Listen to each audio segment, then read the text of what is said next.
Hi dear students, in the last presentation we have discussed about fatigue and also we have seen how we will do the fatigue test, and based on the fatigue test we have drawn the SN curve also.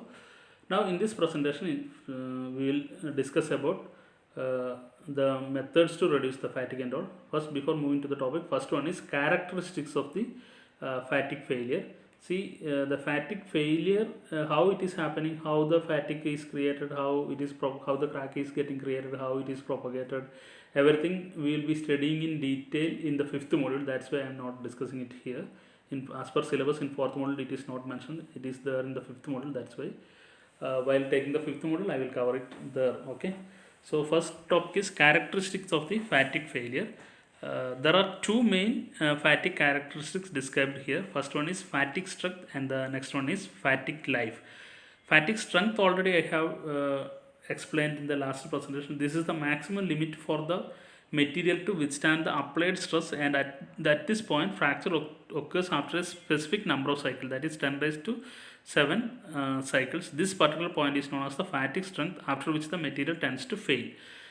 ഞാൻ പറഞ്ഞു ഒരു 10⁻7 സൈക്കിൾസിൽ material break ആവാൻ വേണ്ടിയിട്ട് നമ്മൾ apply ചെയ്യേണ്ട load എത്രയാണോ അതിനെയാണ് എന്ത് ചെയ്യുന്നത്, അതിൻ്റെ കറസ്പോണ്ടിങ് സ്ട്രെസ്സിനാണ് ഫാറ്റിക് സ്ട്രെങ്ത് എന്ന് പറയുന്നത്.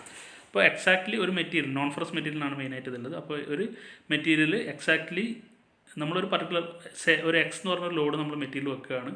എന്നിട്ട് ഫാറ്റിക് ടെസ്റ്റ് ചെയ്തിട്ട് ആ മെറ്റീരിയൽ നമ്പർ ഓഫ് സൈക്കിൾസ് 10⁻7 ആകുമ്പോഴേക്ക് അത് ബ്രേക്ക് ആവുകയാണെന്ന് വിചാരിക്കുക. അപ്പോൾ അങ്ങനെയാണെങ്കിൽ ആ അപ്ലൈ ചെയ്യേണ്ട ലോഡ് എത്രയാണ്, നമ്മൾ ആദ്യം എന്ത് ചെയ്യും, നമ്മളൊരു ഹയർ ലോഡ് വെക്കും, 10⁻7 മുന്നേ ബ്രേക്ക് ആവും. പിന്നെ ആ ലോഡ് കുറച്ചുകൂടെ കുറച്ച് കൊടുക്കും, ചിലപ്പോൾ 10⁻6 ആകുമ്പോഴാണ് ബ്രേക്ക് ആവുക.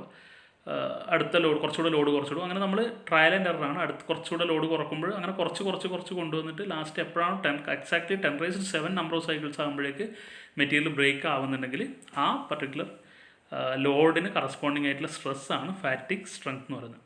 Now second one is fatigue life. Fatigue life is defined as number of cycle to fail at a specified stress level.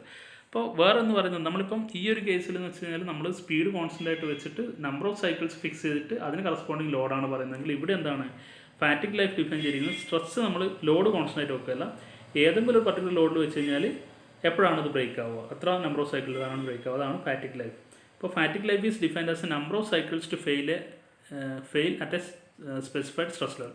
ഒരു പർട്ടിക്കുലർ സ്ട്രെസ്സിൽ അല്ലെങ്കിൽ ഒരു പർട്ടിക്കുലർ ലോഡ് പറയുകയാണ്, ആ ലോഡിൽ എത്ര നമ്പർ ഓഫ് സൈക്കിൾസിലാണ് ബ്രേക്ക് ആവുക എന്നുള്ളതാണ് എന്തുകൊണ്ട് ഉദ്ദേശിക്കുന്നത് fatigue life. Both are complementary. അതായത് നമ്മൾ ഒന്നിലെന്താ നമ്പർ ഓഫ് സൈക്കിൾസ് ഫിക്സ് ചെയ്തിട്ട് ആ കറക്റ്റ് നമ്പർ ഓഫ് സൈക്കിൾസിൽ ഏത് ലോഡിലാണ് ബ്രേക്ക് ആവുക എന്നുള്ളതാണ് ഫാറ്റിക് സ്ട്രെങ്ത് കൊണ്ട് ഉദ്ദേശിക്കുന്നത്. നേരെ മറിച്ച് ഫാറ്റിക് ലൈഫ് കൊണ്ട് ഉദ്ദേശിക്കുന്നത് നമ്മൾ ലോഡ് ഫിക്സഡ് അല്ല, ഏതെങ്കിലും ഒരു പർട്ടിക്കുലർ ലോഡ് പറയുകയാണ്, ആ ലോഡിന് കറസ്പോണ്ടിങ് എത്ര നമ്പർ ഓഫ് സൈക്കിൾസ് ആകുമ്പോഴാണ് ബ്രേക്ക് ആവുന്നത് എന്നുള്ള ആ നമ്പർ ഓഫ് സൈക്കിൾസിൻ്റെ വാല്യൂ ആണ് ഫാറ്റിക് life. Okay. So here in this slide I have written how it is the various steps happening in case of fatigue, crack initiation, crack propagation and failure. So I think it is clearly coming in the fifth module. At that time I will explain in detail. Now coming to the next point, that is factors affecting fatigue strength. What are the different factors which will affect the fatigue strength? So first one is of course stress concentration. I have already told the stress concentration are the main reason for the fatigue failure. So existence of irregularities such as holes, abrupt corners, keyways, grooves, etc. act as stress rises. So if such holes or abrupt corners or grooves, keyways, everything is there in a particular, anything is there in a particular material, that within that point, if we are applying a particular load on the material, the entire load will be initially acting at that particular point, or the weaker section we can say. All these are creating the material more weaker. So at the weaker section, if the same load is applied, the possibility of more stress is to be developed there. That is what is known as stress concentration. So these points will always act as a stress rises. Fatigue crack usually originates at these points. So the fatigue cracks will always originate from these points. Even a small hole lowers the fatigue limit by 30%. See, even if we are drilling a very small hole, then also fatigue limit is decreased by 30%, or strength is decreased by 30%. ഇപ്പോൾ ഒരു material 70 into 10⁻6 newton per metre സ്ക്വയറിലാണ് tensile stress എന്ന് വിചാരിക്കുക, അതിൻ്റെ tensile strength എന്ന് വിചാരിക്കുക. നമ്മൾ ഒരു ചെറിയ ഹോൾഡറിൽ ആ 70ക്ക് വരുന്നതാണ് ചിലപ്പോൾ ഒരു 30% പറഞ്ഞിട്ടൊരു 40 സംതിങ്ങിലൊക്കെ എന്താവും ബ്രേക്ക് ആവാനുള്ള സാധ്യതയുണ്ട്. So that much drastic reduction in the strength will be there because of this stress concentration. So stress concentrations are mainly affecting the fatigue strength. If stress concentration, the points which will create stress concentrations are there within the material, then of course the possibility for fatigue failure is much higher. Now then is second one is size effect. When the size of the component is larger, there is higher probability of the internal defects. So as far as size increases, but in a particular product, of course the product will be undergoing lot of mechanical processes, finishing process, everything it is happening. So possibility of the defects will be more in case of larger size components than the smaller size components. So if the size of the material increases, that means possibility of the defect also will be more. That means if the defects are there, then that will cause for the stress concentration. Finally fatigue strength is decreased. So there is a direct proportionality over the size. Size increases, defects also increases, hence fatigue strength decreases. Now the third one is surface roughness. Generally maximum stress occurs at the surface. See, I have told ഞാൻ ആ ഒരു road rotate ചെയ്യുന്ന പറഞ്ഞപ്പോഴും maximum stress എപ്പോഴും സർഫസിലായിരിക്കും. ഏറ്റവും നടുക്ക് എന്തായിരിക്കും, neutral axle എന്തായിരിക്കും, സ്ട്രെസ് ഉണ്ടാവില്ല. ന്യൂട്രൽ ആക്സിൻ്റെ മീനിങ്ങിന് അതാണ്, സ്ട്രെസ് സീറോ ആയിട്ടുള്ളതാണ്. So generally maximum stress occurs at the surface. The surface is also exposed to harsh environments like corrosion and unexpected loads like impact. Therefore surface roughness has a significant effect on the fatigue strength. Rough surfaces give a much lower fatigue life than the fine surfaces. See, corrosion and all happens. What happens is there can be possibility of the small cracks formation over the surface. Once the cracks are formed during the cyclic loading, what happens is that crack will ultimately become stronger and stronger, or its size is increasing, or we can say crack is propagating through the material. Finally it is causing for the failure. So in order to have much strength, fatigue strength, the surface treatment is to be done, or we should avoid such types of thing happening over the surface like corrosion and all. Okay, so such we can say harsh environments exposure we have to avoid in order to have much fatigue strength. Now the next point is change in surface properties. Fatigue failures generally initiates at the material surface. Usually the most of the fatigue failures are initiated at the material surface itself. So surface alloying methods like carbon, see we have studied lot of surface treatment methods. So all these are to make the material stronger and to avoid the corrosion and all. So such change in surface properties will of course increase the fatigue strength. Fatigue failure generally initiates at the material surface. So surface alloying methods like carburizing, nitriding, carbonitriding can applicably increase the fatigue strength. So all these methods we have studied in detail in the last module. Surface hardening process using flame, induction laser and electron beam also improves the fatigue strength. That also we have studied.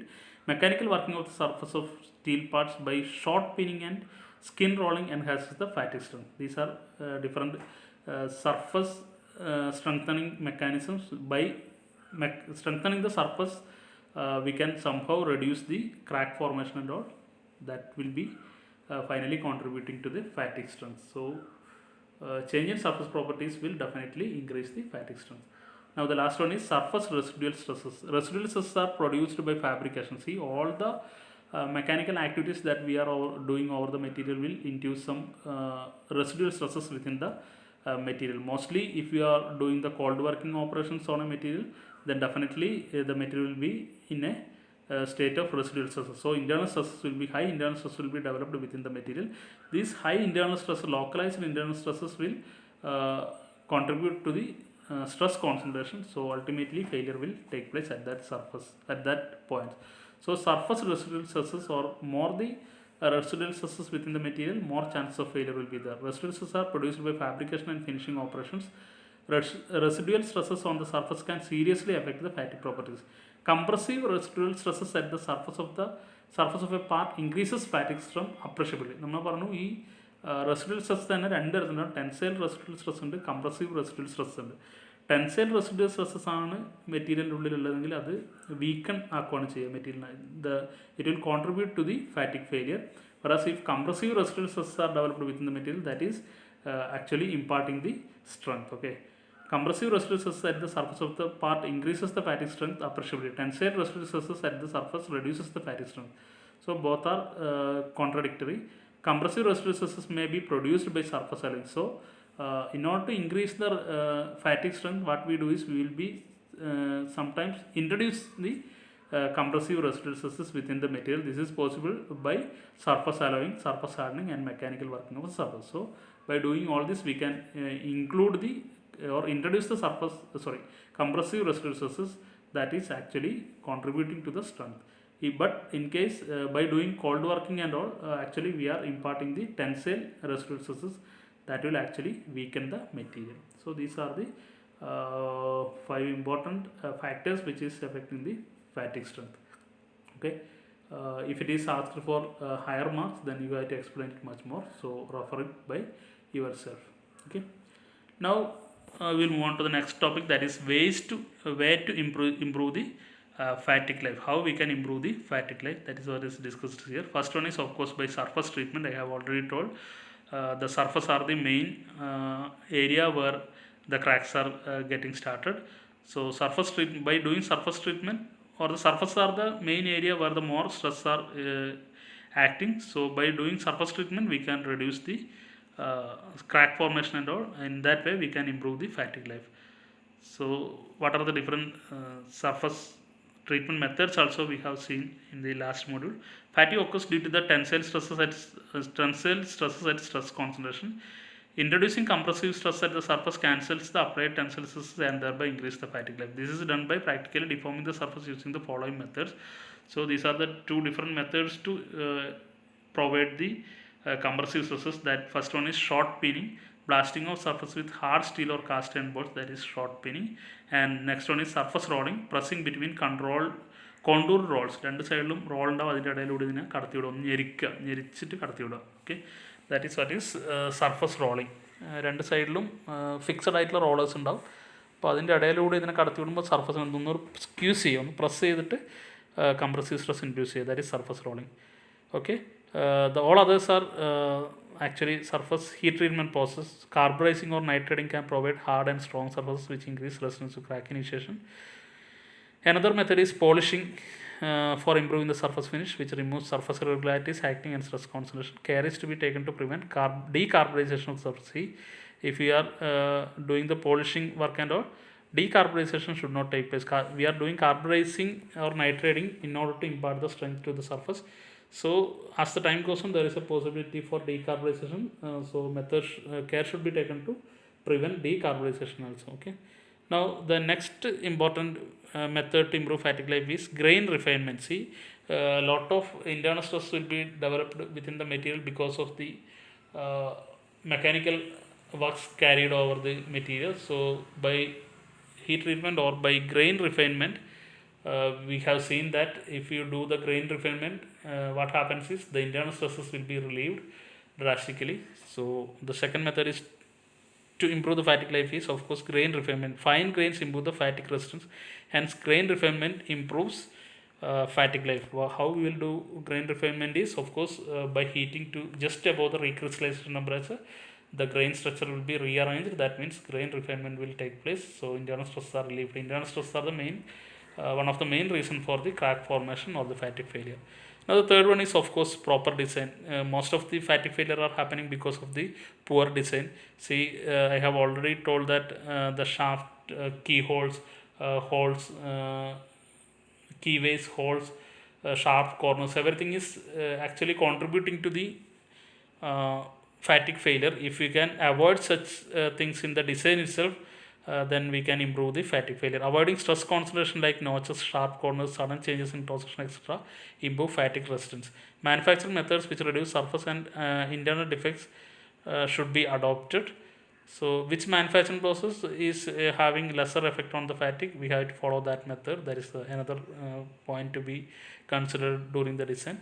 Prevention from corrosive, chemical or abrasive condition can also increase the fatigue life. So all these things we have to consider during the design itself. Based on the design only we are fabricating the product. So during the design itself, such irregularities we can eliminate, means we can improve the fatigue life. Also all these three are the main methods to improve the fatigue life. Now coming to the last topic, that is effect of temperature and temperature, how temperature is affecting on the fatigue, or we can call it as temperature thermal fatigue. We'll call it as thermal fatigue. So effect of temperature on the fatigue. Under same cyclic or repeated stress or strain loading conditions, fatigue life of a structure could vary significantly in different temperature environments. നമ്മളിപ്പം ഇതൊക്കെ പറയുമ്പോഴും നമ്മൾ atmospheric ടെമ്പറേച്ചറിലുള്ള ടെസ്റ്റാണ് നമ്മൾ ഫാറ്റിക് ടെസ്റ്റിലൊക്കെ ചെയ്തിട്ടുണ്ടാവും. അതേ specimen തന്നെ നമ്മൾ കുറച്ചുകൂടി ഹയർ ടെമ്പറേച്ചറിൽ ചെയ്താൽ എന്താ സംഭവിക്കുന്നത്? നമ്മൾ നേരത്തെ കിട്ടിയ എസ് എൻ കർവേ ആയിരിക്കില്ല കിട്ടുക. പകരം സംഭവിക്കും ലോവർ ലോഡ്, അതിനേക്കാൾ മച്ച് ലോവർ ആയിട്ടുള്ള ലോഡിൽ എന്താവും? മെറ്റീരിയൽ ബ്രേക്ക് ആവും. അപ്പോൾ temperature is having A significant effect on these ഫാറ്റിക് properties. So under the same cyclic or repeated stresses, strain loading conditions, fatigue life of a structure could vary significantly in different temperature environments. An increase in temperature decreases the fatigue strength. That is the proportion. See, if you increase the temperature, of course, the fatigue strength is going to be decreased. So while designing the components which are operating in a high temperature, we must be having a much care regarding this fatigue failure. Possibility of fatigue failure would be much more in case of increased temperature atmosphere. At higher temperatures, the initiation and propagation slip bands for micro cracks within the grain is increased. Phase transformation, oxidation, corrosion, and heat damage happen in the material. So at higher temperature, the crack formation and its propagation will be much higher than in the lower temperatures. So in higher temperature cases, phase transformation, oxidation, corrosion, all these things will happen.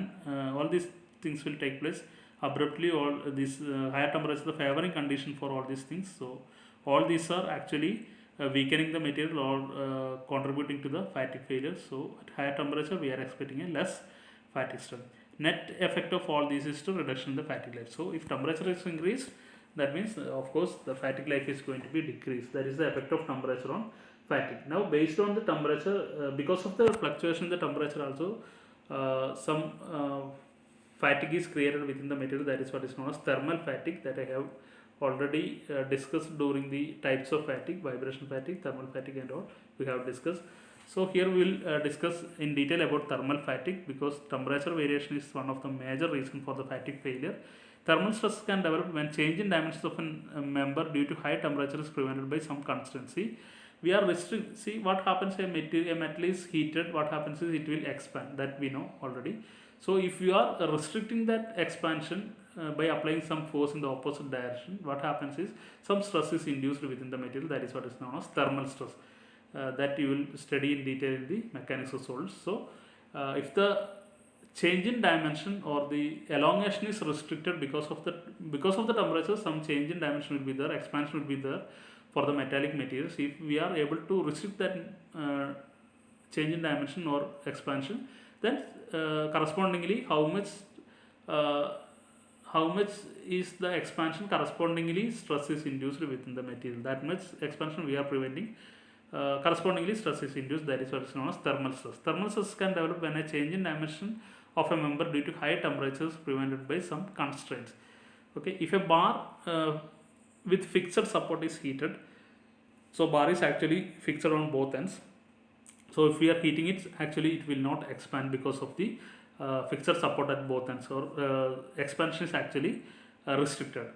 So thermal stresses will develop by the temperature change. The value of this thermal stress by change in temperature delta T is given by sigma equal to alpha into E into delta T, where alpha is the coefficient of thermal expansion. This is constant value for a particular material. For steel, this much is the value, like that. We'll have thermal expansion coefficient for different material. E of course is the elastic modulus and delta T is the temperature. So this much stress will be always induced within the material if you are restricting the expansion. Okay, so this stress is known as thermal stress. So if temperature is increasing, decreasing, or fluctuating temperature is applied within the material, sometimes some stress will be developed because of the high temperature. Stress is induced within the material. So if delta T is becoming low, means that stress is reduced. So consistently cyclic stresses are induced within the material because of these temperature differences.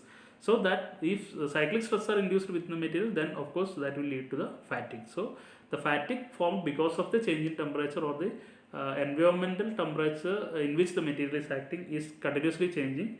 Then of course thermal stresses, different thermal stresses will be acting on the material, which will contribute to the fatigue. That is what is known as thermal fatigue. If a failure occurs by single application of thermal stress, it is called thermal shock. See, if a failure occurs by single application, so within a thermal stress, if the material breaks, we will not call it as thermal fatigue, it is simply known as thermal shock. So if the failure occurs after repeated application of the thermal stress, higher temperature ഒരു material ഇപ്പോൾ ഒരു boiler ആണെന്ന് വിചാരിക്കുക, ബോയിലറിൻ്റെ ഒരു component ആണെന്ന് വിചാരിക്കുക. അപ്പോൾ അത് ഹയർ ടെമ്പറേച്ചറിൽ വരുന്നു, അത് ഷട്ട് ഡൗൺ ചെയ്യുമ്പോൾ ലോ ടെമ്പറേച്ചറിലേക്ക് വരുന്നു, വീണ്ടും ഹയർ ടെമ്പറേച്ചറിലേക്ക് വന്നു, വീണ്ടും ലോ ടെമ്പറേച്ചറിലേക്ക് വന്നു. അങ്ങനെ ഫ്ലക്ച്വേറ്റിങ്ങിൽ കുറേ കാലം വർക്ക് ചെയ്തിട്ട് ഉണ്ടാകുന്ന ഫെയിലിയറിനെ മാത്രമേ നമുക്ക് എന്ത് ചെയ്യാൻ പറ്റൂ, തെർമൽ ഫാറ്റിക് ആയിട്ട് കൺസിഡർ ചെയ്യാൻ പറ്റും. നേരെ മറിച്ച് ഒറ്റയടിക്ക് because of the higher temperature break down നടക്കുന്നുണ്ടെങ്കിൽ അതിന് പറഞ്ഞാൽ thermal shock. If the failure occurs after repeated application of thermal stresses, it is called thermal fatigue. It is obvious that stress levels for the thermal fatigue is appreciably lower than the stresses or thermal shock. ഇപ്പം നമ്മൾ thermal ഫാറ്റിക് failure കൊണ്ടാണ് break ആകുന്നത്, വളരെ ചെറിയ സ്ട്രെസ്സിൽ തന്നെ അത് break ആവും. Thermal ഷോക്കിൻ്റെ corresponding failure stress എന്ന് പറയുന്നത് ഓൾമോസ്റ്റ് ടെൻസൈൽ സ്ട്രെസ്സിന് ഈക്വൽ ആയിട്ടുള്ളൊരു സ്ട്രെസ്സിലാണ് അത് ബ്രേക്ക് ഡൗൺ ആകുന്നത്, ഒറ്റ അപ്ലിക്കേഷൻ നടക്കുന്നതാണ്. നേരെ മറിച്ച് ഫാറ്റിക് ഫെയിലിയർ ആണെങ്കിൽ മച്ച് ലോവർ തെർമൽ സ്ട്രെസ്സിൽ തന്നെ ബ്രേക്ക് ഡൗൺ നടക്കും. Now the last topic of the fourth module is application of thermal fatigue on metal cutting. How we can apply this one, thermal fatigue on the metal cutting. Principle of thermal fatigue is made use of in thermomechanical machining. The methods is used for removing burrs and fins. നമ്മൾ ഈ ഒരു method വെച്ച് നമുക്കിപ്പോൾ ഒരു material fabricate ചെയ്തതിന് അതിൻ്റെ പുറത്ത് തള്ളി നിൽക്കുന്ന പ്രൊജക്ഷൻസ് ഒക്കെ ഉണ്ട്, ബെർസ് അല്ലെങ്കിൽ ഫിൻസ്, ചെറിയ ഇറഗുലാരിറ്റീസ് ഒക്കെ ഉണ്ടെങ്കിൽ അതിനെ റിമൂവ് ചെയ്യാൻ വേണ്ടിയിട്ട് നമുക്ക് ഈ തെർമൽ ഫാറ്റിംഗ് മെത്തേഡ് നമുക്ക് യൂസ് ചെയ്യാൻ പറ്റും. The commons are expose to hot corrosive gases for short time. അങ്ങനെ തള്ളി നിൽക്കുന്ന പാർട്സിന് commons are expose to hot corrosive gases, corrosion ഉണ്ടാക്കുന്ന ഗ്യാസിൻ്റെ നമ്മൾ എന്ത് ചെയ്യും, അതിലേക്ക് അതിനെ എക്സ്പോസ് ചെയ്യും തള്ളി നിൽക്കുന്ന പാർട്സിന്. These gas are produced by detonating an explosive mixture of oxygen, hydrogen and natural gas in a chamber with components. So it is artificially created. These corrosive gases are artificially created. So anyway, the components are exposed to that hot corrosive gases. A thermal shock wave vaporizes the blurs and fins on gears, valves, die casting, etc. See, after that what we will do is we will be providing some thermal shock waves over that surface. So because of the thermal shock, these extruded parts or the parts projected over the surface will be removed quickly. Thermal shock wave vaporizes the blurs and fins on gears, valves, die casting, etc. Thermomechanical machining is particularly effective with materials of low thermal conductivity. So the material which is having low thermal conductivity only we can choose for this operation. Another area where the thermal fatigue is significant is in metal cutting tool life in machining operations. With interrupted cutting, heating and cooling cycles are generally, if a particular material tool is used for cutting, of course during the cutting time the heat developed will be very high, so the tool is experiencing very high heat. Then during the non-cutting condition, what happens is it is getting cooled. So with interrupted cutting, heating and cooling cycles are generated. If the thermal conductivity of tool material is low, the failure of the tool can take place after limited number of thermal cycles. Similar phenomenon can happen for forging die also. In the case of forging die also, the same thing is happening. Hence, proper selection of tool materials required to avoid the early tool failure. So that is all about application of thermal fatigue on metal cutting. Now this slide explains mitigation measures for thermal failure, how we can stop the thermal fatigue. It is not there in your syllabus, but I think this is also important. Those who are interested, it is there in the slide. You can go through the slide. Okay. So with this, our fourth module is over. Regarding the different types of steels with microstructure properties, and one more thing is non-metallic alloys that is there in your syllabus are as for 4.3 new. If you go through the syllabus, it is there as 4.3, and within the syllabus itself it is mentioned as that topic can be provided as the assignment. So I have given it as a assignment. That topic basically deals with how alloying elements are affecting the properties of the steel and all. So you have to study it in detail, prepare your own notes. Okay. So with this, our fourth module is over. In the next presentation we will start our fifth module. Okay. Thank you.